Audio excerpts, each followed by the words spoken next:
Bismillahirrahmanirrahim. Assalamualaikum warahmatullahi wabarakatuh. Alhamdulillah. Bagaimana kabarnya anak-anak sekalian? Alhamdulillah, bersyukur pada Allah Subhanahu wa taala. Pada kesempatan kali ini Allah Subhanahu wa taala masih memberikan kita nikmat yang begitu besar sehingga kita masih bisa duduk dalam majelis, ya, dalam majelis yang di dalamnya ada kemuliaan, yaitu menuntut ilmu. Rasulullah bersabda, "Man salaka tariqan yaltamisu fihi ilman, sahalallahu lahu bihi tariqan ilal jannah." Pertemuan yang lalu kita telah belajar tentang ikhfa. Ada yang masih ingat apa itu ikhfa? Ayo, ada yang masih ingat? Yusuf? Zaki? Fasyariandi? Azan awalin? Ya. Ikhfa artinya menyamarkan. Nah, pada kesempatan kali ini kita akan belajar mengenai idgham. Oke. Sebelum masuk ke materi pembelajaran, ada yang ingat nggak? Ada yang hafal nggak? Nadhaman Tuhfatul Atfal yang bunyinya wathani idghamun bisittatin atat fi yarmuluna indahum qad thabatat lakinnaha qismani qismun yudghama fihi biyanmu ulima. Ada yang tahu artinya? Zaki? Oke. Wathani, dan kedua, idghamun bisittatin atat, ya. Saya agak lupa. Dan ada idgham dengan 6 huruf. Hurufnya itu ada di dalam kalimat yarmuluna. Yar, mim, lam, yar, mul, lam, wawu, nun. Ya, ra, mim, lam, wawu, nun, ya, nam. Oke. Kemudian berikutnya apa? Lakinnaha, tetapi ada satu bagian qismun, ya, qismun yudghamani. Di dalamnya ada idgham, ya, dimasukkan idgham fihi bi ghunnatin, dengan gunnah. Biyanmu ulima, hurufnya ada yanmu, ya, nun, mim, wawu. Nah, sebelum kita masuk ke pembahasan selanjutnya, ada yang tahu nggak apa artinya idgham? Ayo, idgham. Rafa Nufal. Ya, kamu yang ngumpet itu. Apa idgham artinya?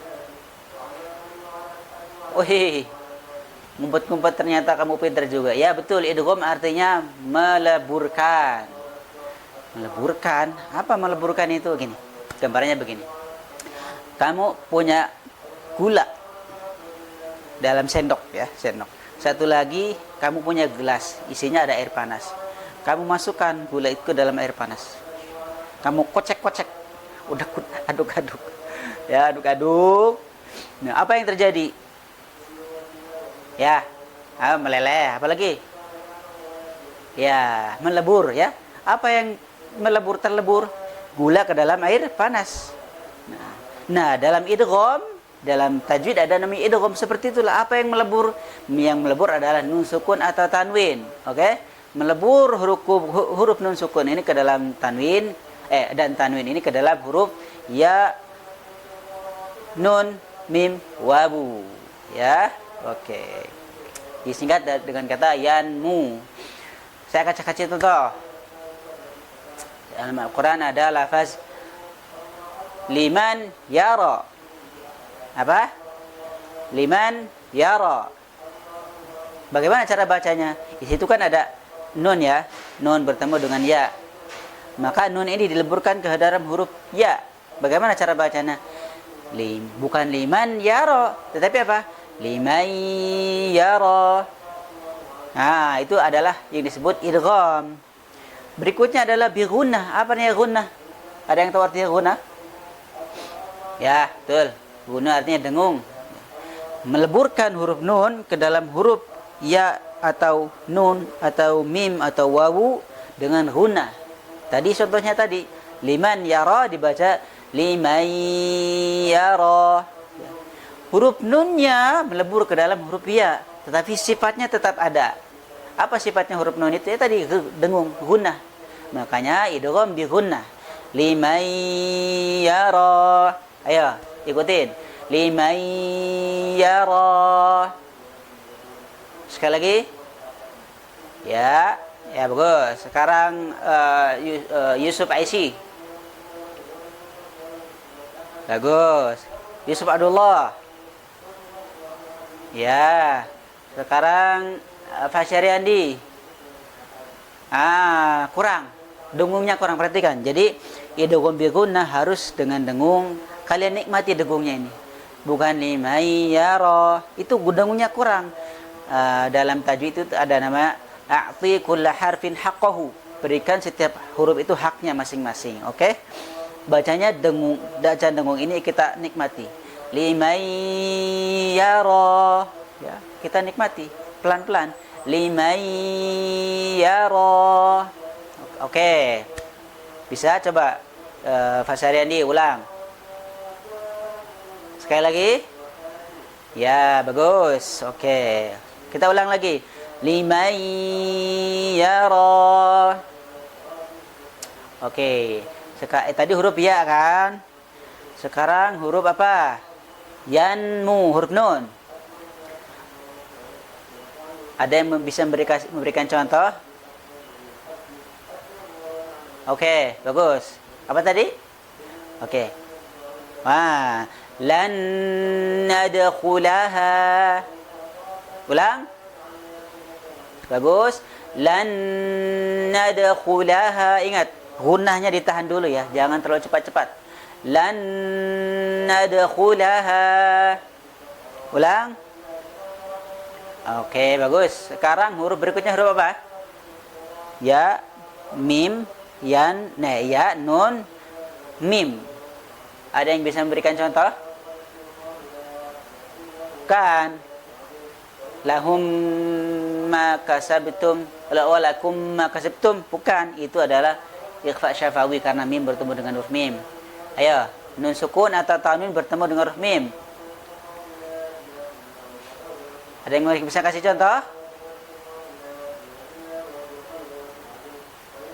Bagus.